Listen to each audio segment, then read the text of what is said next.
Confidence doesn't come thrown at you from the sky.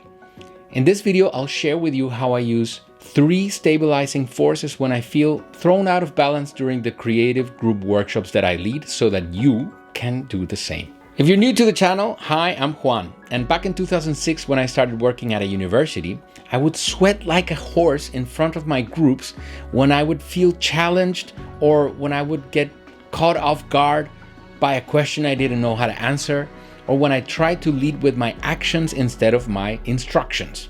My first reactions were always like, I shouldn't be able to stand in front of these people.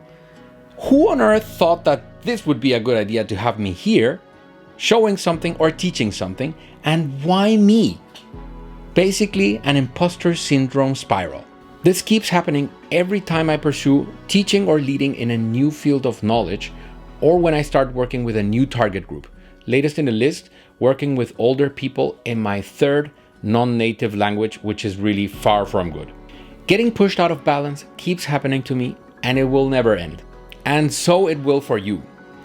But what I've learned, and what you can learn, is how to call your self-confidence back relatively fast by holding tight to these 3 elements. The first element you need to hold tight is your story. Think about it as your superhero defining moment. What was that decisive moment that shaped you? The moment that ignited the flame, that got you moving, that motivated you to start this journey and brought you to where you are today. Maybe it was a struggle, or maybe it was a valuable lesson you learned from someone you admired. For Spider-Man, it was not the moment when he got bitten by the spider. It was that moment when Uncle Ben tells him, with great power comes great responsibility. And a series of tragic events followed, but that moment changed it all for Peter. To find yours, I recommend going for a walk. Take time to sort your thoughts. Visualize that moment or the series of events that are known as the call to action in any hero's journey.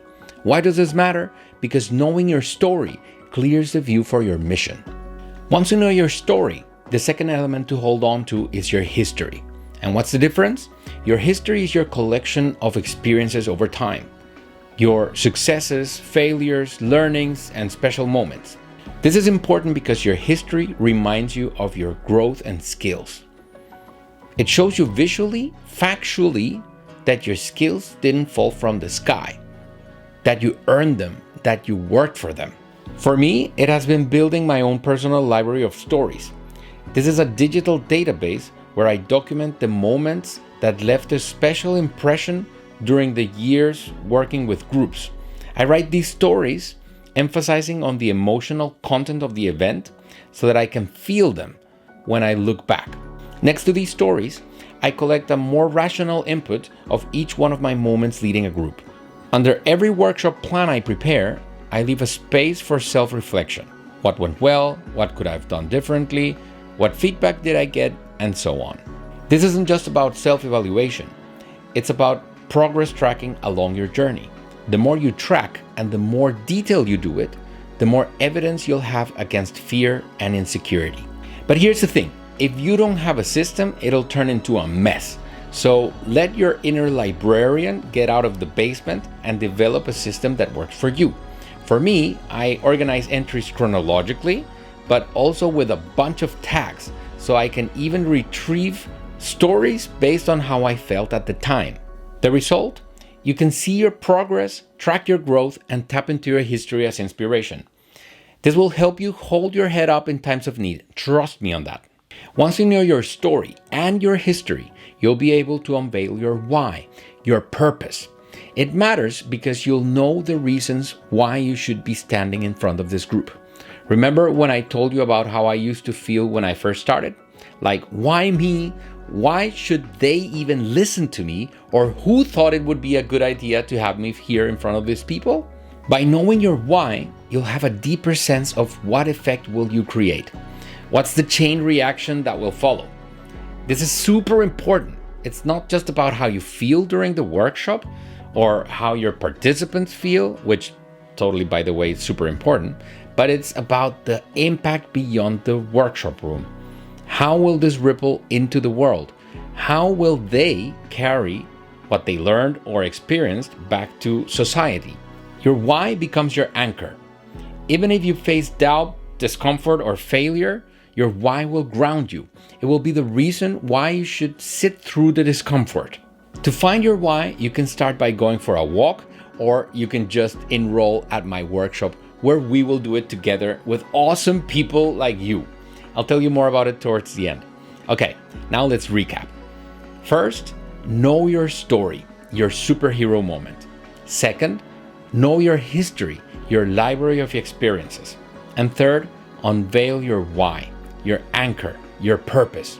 These three elements become your self-confidence toolkit. How does it help? When you tap into these three elements before or during your workshop, you'll be able to connect with your skills, journey, and purpose. And the result? You'll deliver with much more confidence because you'll be grounded at such a depth that no superficial challenge that might arise at the workshop or lesson will be able to bring you down. If this video was helpful, I got something special for you.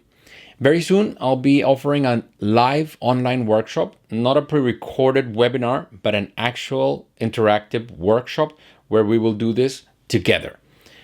We'll go deeper into these three elements and much more, and I'll share with you my own personal story and why. So make sure to subscribe to my mailing list. The link is down below. And if you think this video could help someone else, share it with that person right away. Come on, I'll wait. Okay. And yes, hit the like button and subscribe for the next video in the series. And check out this other video where I explain how play is super important in learning. Okay, bye-bye.